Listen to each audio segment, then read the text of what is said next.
Just Gent's kind of a 50-50 artist for me.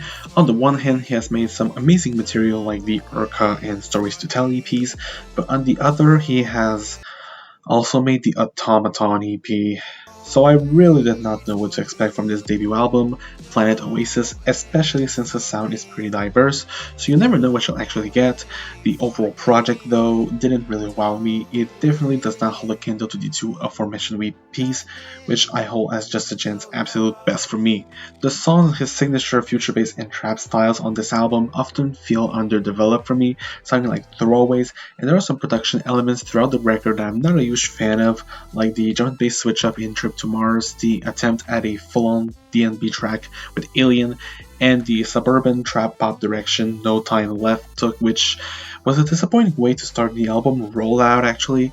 Another thing that let me down was that 10 of the 15 songs here were already released as singles before the album release, which in my opinion definitely lessens the hype of the overall project, especially since the songs that were left to release were the instrumental cuts that I wasn't totally into.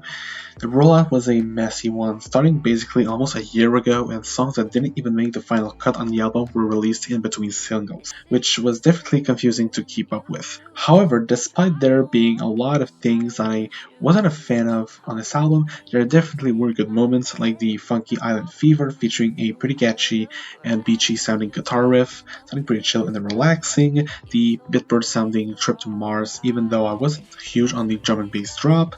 I really did enjoy the two first drops, sounding like a throwback to 2016 Future Bass, and that's because it was made in 2016 and given an official release now. Alright then. I also did enjoy Sleep Talking, loved the vocals on there, and the Future Bass drops were very well produced, having a lovely lead melody.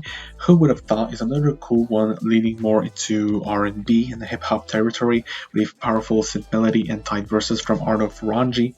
My favorite song has to be Don't Wait For Me featuring Lani Rose, though, being a beautiful and relaxing R&B cut with some lovely vocals and pretty piano, plus the future bass sounding elements are very elegantly implemented in the mix. Oh, it's another song that was released before the album rollout started. Odd that it happened twice, but alright. Other than those songs that I mentioned, I do not see myself returning to this album very much. This new Just Gent project is more of a miss than a hit for me. This isn't another Urka. Giving this one 5 Oasis out of 10.